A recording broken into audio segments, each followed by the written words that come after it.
আমি গত পরশুদিন মালয়েশিয়াতে এসেছি 2 দিন আগে। এর মধ্যে মালয়েশিয়ার 3 জন মন্ত্রীর সাথে বৈঠক হয়েছে। মালয়েশিয়ার যে স্বরাষ্ট্রমন্ত্রী আছেন এবং হিউম্যান রিসোর্স মন্ত্রী আছেন ওনাদের সাথে আনুষ্ঠানিক বৈঠক হয়েছে। ট্রেডের যে মন্ত্রী আছেন ওনার সাথে অনানুষ্ঠানিকভাবে আলোচনা হয়েছে। তো এখানে কিছু অগ্রগতি সাধিত হয়েছে, সেটা আপনাদের সাথে শেয়ার করতে চাচ্ছি। প্রথম খবর যেটা আপনারা জানেন, গত বছর মালয়েশিয়ার প্রধানমন্ত্রী আনোয়ার ইব্রাহিম সাহেব বাংলাদেশে গিয়েছিলেন। উনি বাংলাদেশের এখন যে আপনার অন্তর্বর্তী সরকারের যে আমাদের প্রধান উপদেষ্টা আছেন ডক্টর মোহাম্মদ ইউনূসের ব্যক্তিগত বন্ধু। তো উনি তখন প্রতিশ্রুতি দিয়েছিলেন যে গত বছর যেই বাংলাদেশি শ্রমিকরা মালয়েশিয়াতে আসতে পারে নাই শেষ মুহূর্তে, তাদেরকে উনি মালয়েশিয়াতে আসার সুযোগ করে দিবেন। এটা নাম্বার ছিল 17,000-এর মতো।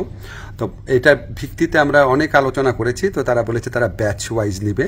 তো প্রথম ব্যাচ হিসাবে 7,926 জনের তালিকা ওনারা চূড়ান্ত করেছেন এবং এটা খুব অল্প সময়ের মধ্যে ওনাদেরকে মালয়েশিয়াতে কাজ করার সুযোগ দেওয়া যাবে, এই প্রক্রিয়া শুরু করে দিয়েছেন ওনারা।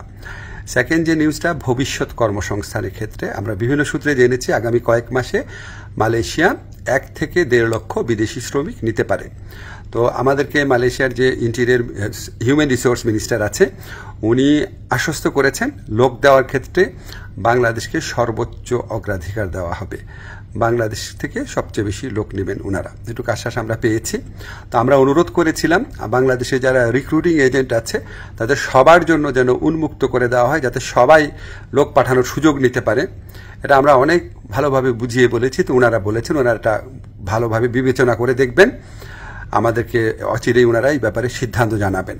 তো আমাদের একটা বড় অগ্রগতি যেটা হয়েছে, আমি মালয়েশিয়ার যে ইন্টেরিয়র মিনিস্টার আছে ওনাকে রিকোয়েস্ট করেছিলাম, আমাদের শ্রমিকরা মাল্টিপল ভিসা পায় না, সিঙ্গেল এন্ট্রি পায়, অন্য দেশের শ্রমিকরা পায় মাল্টিপল এন্ট্রি। তো ওটা নিয়ে বেশ কিছুক্ষণ কথা হয়েছে। উনি আমাদেরকে শুধু প্রতিশ্রুতি দেন নাই, ওনার সাথে যারা কর্মকর্তারা ছিল তাদেরকে এই ব্যাপারে দ্রুত পদক্ষেপ নেওয়ার জন্য নির্দেশ দিয়েছেন।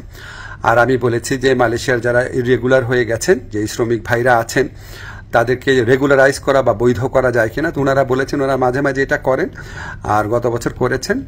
আর ওনারা বলেছেন যে যাদের পাসপোর্ট এক্সপায়ার্ড হয়ে যায়, ভিসা এক্সপায়ার্ড হয়ে যায়, তাদের ক্ষেত্রে এটা হয়তো করা সম্ভব হবে না। তখন আমি বলেছি দেখেন অনেক সময় আছে যে মালিকের গাফলতির কারণে বা মালিকের ত্রুটির কারণে এটা হয়, তো সেগুলি আলাদাভাবে বিবেচনা করা যায় কিনা। ওনারা প্রতিশ্রুতি দিয়েছেন, ওনারা এটা বিবেচনা করে দেখবেন। এছাড়া আমরা আরও কিছু বিষয় নিয়ে আলোচনা করেছি, যেমন আমরা বলেছি যে এখানে যে আপনার সিকিউরিটি গার্ড আছে বা কেয়ার গিভার আছে বা নার্স আছে, বাংলাদেশ থেকে নেওয়া যায় নাকি, স্কিল্ড ওয়ার্কফোর্স নেওয়া যায় নাকি। ওনারা আগ্রহ দেখিয়েছেন, এ ব্যাপারে আমাদের আলোচনা অব্যাহত থাকবে। তো আমরা মোটামুটি আশাবাদী এবং আমরা মনে করি যে এই যে এতটা ফলপ্রসূ একটা আলোচনা হলো, সেটা আমাদের প্রধান উপদেষ্টার অবশ্যই উনার বন্ধুত্ব, উনার গাইডেন্স আছে, উনার যে বন্ধুত্ব আছে মালয়েশিয়ার প্রধানমন্ত্রীর সাথে, উনার যে গাইডেন্স আছে আমাদের প্রতি, আপনাদেরকে জানাচ্ছি। ব্যক্তিগতভাবে উনি মালয়েশিয়ার শ্রম বাজার নিয়ে ব্যক্তিগতভাবে উনি আমাদেরকে নির্দেশনা দিচ্ছেন, বৈঠকে বসছেন, ওনার কথা মতোই আমরা কাজ করছি। আর আমাদের এখানে প্রধান উপদেষ্টার যে স্পেশাল এনভয় আছে লুৎফে ভাই, উনি আলোচনায় অংশ নিয়েছেন, অনেক অবদান রেখেছেন। আমাদের প্রবাসী কল্যাণ মন্ত্রণালয়ে যারা আছেন তারা গত কয়েক মাস ধরে চেষ্টা করে যাচ্ছেন বিষয়গুলো এগিয়ে নেওয়ার জন্য। আপনাদের দোয়া ছিল, এই জন্য এতটুকু অগ্রগতি হয়েছে।